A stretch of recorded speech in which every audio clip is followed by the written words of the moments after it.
This is a story about the recent clash between the Buccaneers and Black Axe in Otuoke, Bayelsa State. A small argument over who would enter a bike first grew into a serious problem, leading to tension, a failed peace meeting, and even a shooting at someone's home. Otuoke may look peaceful on the surface, but anyone who has lived there long enough understands that the calm is fragile. For many years, the community has carried the weight of an old rivalry between two major confraternities, the Black Axe and the Buccaneers. Their clashes did not start today. They go back a long time, built on small misunderstandings, competition for dominance, ego battles, and the desire to be seen as the most powerful group in the area. Both groups have deep roots in Bayelsa State. Younger members grow up hearing stories of past confrontations, who attacked first in previous years, who retaliated, who lost a brother, and who took control of certain streets. These stories stay fresh in the minds of the members, so even when nothing is happening, the tension is always there, like a silent storm waiting for the right moment to break. In Otuoke, especially around the university environment, the rivalry is stronger. Students, local youths, and visitors all feel the invisible boundary that separates the two sides. A Buccaneer cannot freely stay in a place considered a Black Axe zone, and the same applies the other way around. Even ordinary arguments can easily turn into confraternity issues because both groups believe in proving strength at the slightest provocation. That is why people say Otuoke is calm, but never completely safe. It was in this atmosphere of old wounds and unspoken grudges that the latest incident happened. On a normal afternoon, a Buccaneer member known as Oki stood at the junction waiting for a bike. He waved at a familiar rider, and the bike man slowed down. Just as Oki attempted to enter, a Black Axe member, Ruff, quickly stepped forward with two of his men behind him. To outsiders, it was just a bike dispute, but to anyone who understood the history between both groups, it was something deeper. Ruff wasn't simply rushing somewhere, he was making a statement. Oki wasn't just arguing about being first, he was defending his group's pride. The argument became loud. Then it turned physical. Oki, standing alone, was overpowered and beaten by the three Black Axe members before people rushed to separate them. Within minutes, the news spread across Otuoke. Black Axe beat Buccaneer. And in a town with their history, everyone knew this was only the beginning. The beating of the Buccaneer members spread through Otuoke like wildfire. In a community where old rivalries never truly fade, the news felt like fuel poured on dry ground. By evening, different corners of the town were already whispering. Some said the Buccaneers were preparing to retaliate immediately. Others claimed the Black Axe members were ready for whatever would come next. But the elders and some respected youths in Otuoke understood what this could turn into. They remembered previous years when similar clashes had led to chaos. Determined to prevent a repeat, they moved quickly to invite both groups to a peace meeting. According to them, the issue was too small to cause another conflict. They believed dialogue could calm tempers. The meeting was fixed for the following evening at a neutral open space near an old compound. Word was passed quietly to members of both sides. The elders hoped that by bringing the leaders together, they could settle the matter before it escalated. The Black Axe members arrived first. They came in a small group, calm but alert. Even though they were confident, they did not expect trouble. To them, it was just a meeting. They believed the elders truly wanted peace. But when the Buccaneers arrived, the atmosphere immediately changed.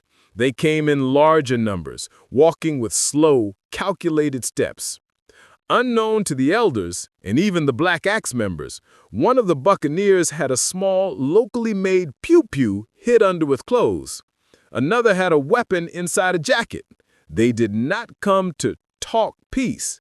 They came ready, in case things turned sideways. At first, the meeting began smoothly.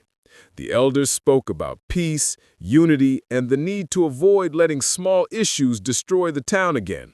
The Black Axe members listened calmly. The Buccaneers listened too, but with hardened faces.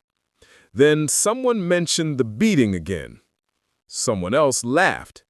One Buccaneer felt insulted by a comment he believed was aimed at their group. Voices rose. People interrupted each other. The tension snapped like a rope pulled too tight. Suddenly, the armed Buccaneer pulled out his weapon and fired into the air. Panic exploded instantly. Elders ran, dust rose, the Black Axe members fled. The Buccaneers chased after them, shouting and charging forward. That moment confirmed the worst fear of the community. Peace had failed, and trouble was just beginning.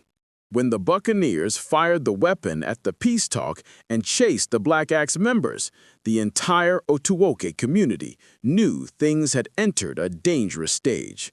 The Black Axe men who escaped that evening did not go home quietly. They gathered in small groups, moving from one hidden corner to another, discussing what had just happened.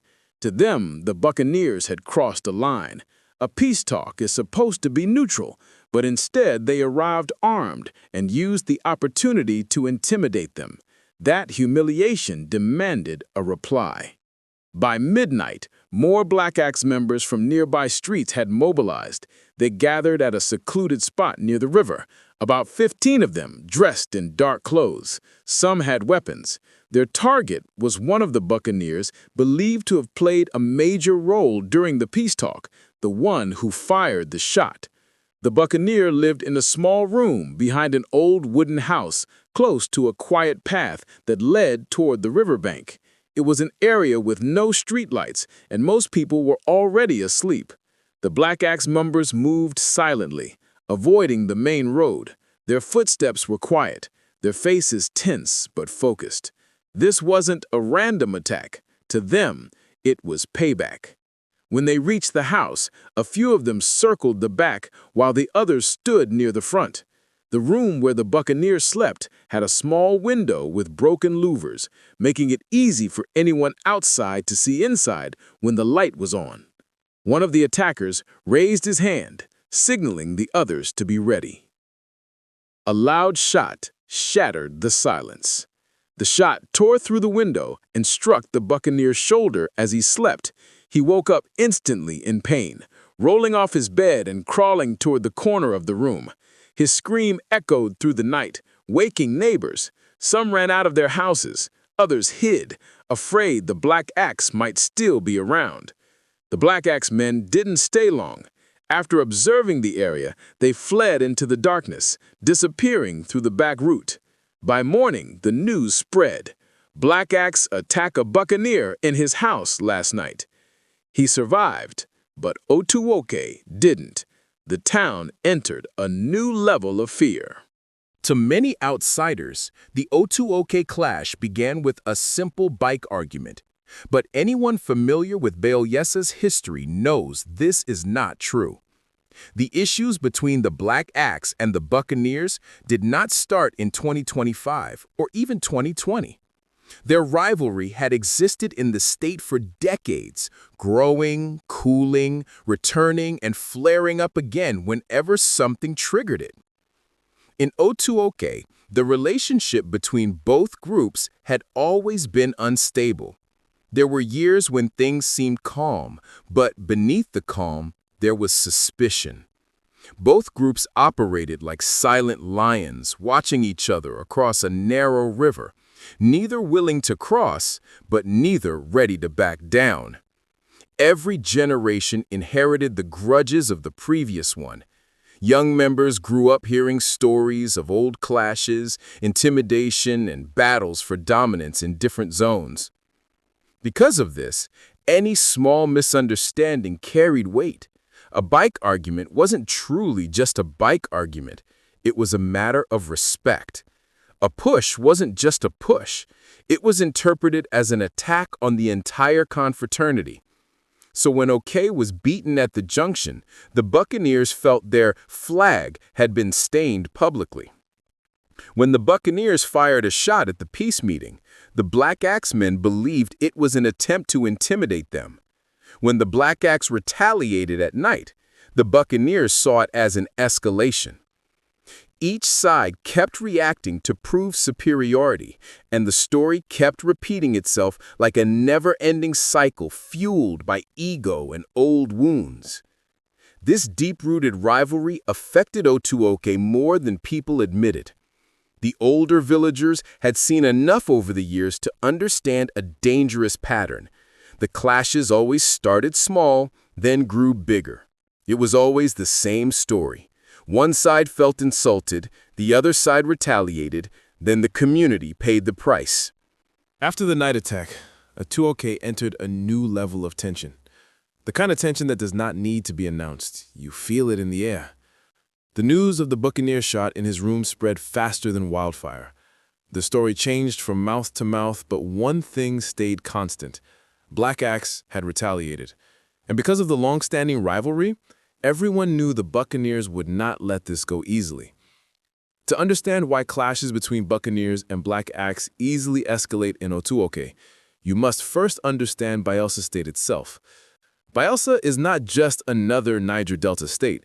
It is often described as the motherland of multiple confraternities, a place where groups like the Vikings, NBM, Black Axe, Buccaneers, and a few others have strong roots and loyal members scattered across different communities.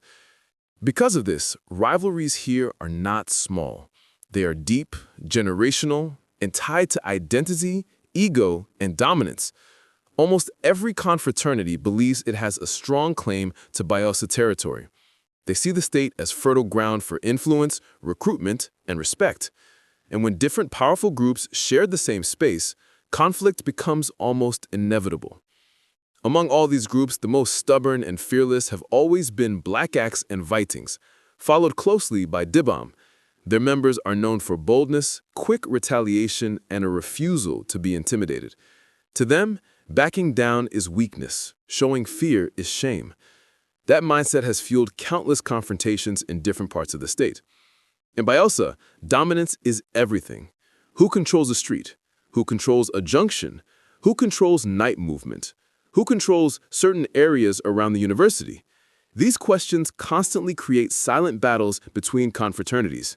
Even without an open fight, their presence is always felt. A simple symbol on a wall, a coded greeting at night, or the appearance of certain colors is enough to trigger caution or tension. So when a small argument like who should enter a bike first happens between two rival groups, the issue is never about the bike. It is about territory. It is about respect. It is about proving strength in a land where everyone is watching. The recent clash in Otuoke is only one chapter in a long book of confraternity activities across Bayelsa. Whenever one group tries to dominate, the others respond. When one shows power, the others challenge it. When one attacks, retaliation is expected. This cycle keeps repeating itself generation after generation. And while these groups battle for dominance, it is the ordinary people, students, traders, families, who suffer the consequences. They live in the shadow of these silent conflict, hoping every day that the rivalry does not spill into their homes or streets. For now, the battle for supremacy in Bayelsa continues, and Otuoke is simply one stage in a much larger battle. Bayelsa State had always been a place where different confraternities tried to show strength, but the pattern of dominance was not equal in every area. The Buccaneers, known for their pride and confidence, controlled certain strong zones across the state. They held places where their leaders had built influence for years, streets where their colors were respected, junctions where their men gathered freely, and communities where their signals were instantly recognized. In these areas, nobody dared to intimidate a Buccaneer. Their name alone carried weight. But even with their strongholds, everyone understood a simple truth. Black Axe had a wider spread. From Otuoke to Yenagoa, from Amarata to Swali, from Okutukutu to Tombia, Black Axe had more numbers on the ground.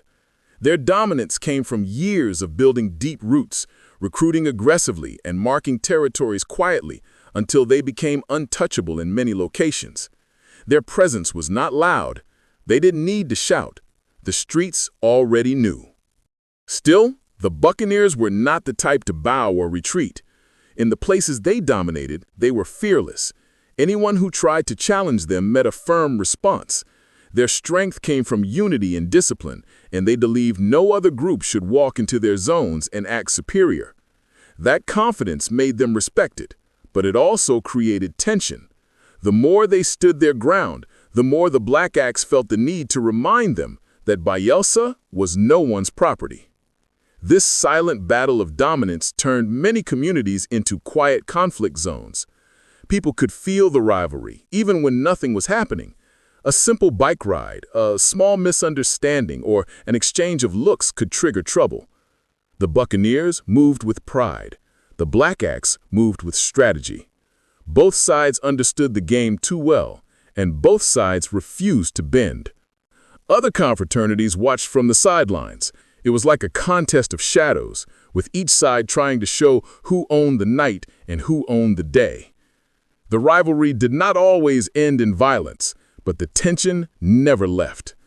It was a competition that renewed itself every day, and everyone knew it was only a matter of time before the next spark appeared.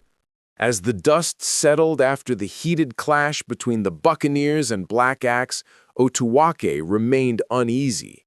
The streets were quieter than usual, not because peace had fully returned, but because people were unsure of what might happen next.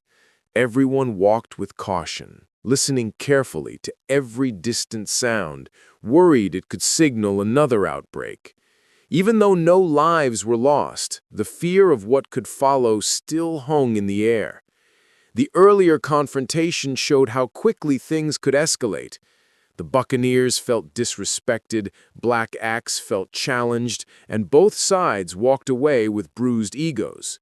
That alone was enough to make the community nervous. Memories of past clashes in Bayelsa State, clashes that started small but ended in disaster, made people pray this one would not grow bigger. Some community elders, youth leaders, and concerned residents made efforts to reach out to both sides, urging them to step back and reconsider the path they were taking. They reminded everyone that one reckless retaliation could open the door to bigger violence. Otuoke had already seen enough tension. The people didn't want to experience another cycle of chaos. Still, despite all the appeals, nobody truly knew the next move of either confraternity. Black Axe had influence in many parts of Bayelsa. The Buccaneers, proud and confident, were not the type to be intimidated. The possibility of another confrontation remained like a shadow following the community. In the middle of all this uncertainty, one hope remained: that peace would finally be restored, that both sides would choose dialogue instead of violence, that the younger ones would listen to the warnings of the older ones, and that this incident would become a lesson, not the beginning of something worse. For now, the community watches, prays, and hopes, because peace is the only safe path forward. The clash between the Buccaneers and Black Axe in Otuoke teaches one clear lesson. Cultism destroys more than it protects. What started as a small argument over who would enter a bike first almost grew into a full community chaos. A simple disagreement turned into a fight, a failed peace meeting, a chase, and finally a shooting at someone's home. Even though no life was lost, the fear it caused was enough to show how dangerous confraternity violence can be. The truth is simple. There was no reason for any of this to happen. Pride, ego, and the struggle to feel powerful pushed both sides into actions that could have ended in tragedy. The Buccaneers felt disrespected. Black Axe felt challenged. Both sides reacted, and the entire community suffered the tension. This is how cultism operates. A small issue grows into a big problem, and innocent people become victims of a battle they know nothing about. The message of this story is not to praise any group. It is to warn, educate, and open the eyes of young people who may think confraternities offer respect or protection. The reality is the opposite. Cultism brings fear, confusion, and danger. It destroys dreams. It destroys futures. It destroys communities. If the young man was taken down, his family would be crying today. If one wrong move had happened during the peace meeting, many more could have been hurt. All this over an issue that never should have become a conflict. The greatest lesson here is that walking away saves lives. A peaceful mind is stronger than a violent one. Choosing not to fight is not weakness, it is maturity. The real power is in knowing when to avoid trouble, not in joining groups that push you into danger. This content stands as a reminder. Avoid cultism. Avoid confraternity violence. Avoid anything that leads to regret. Your life, your future, and your family deserve better.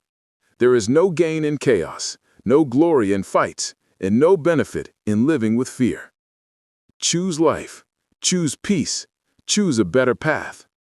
This content is for educational purposes only. We don't support cultism.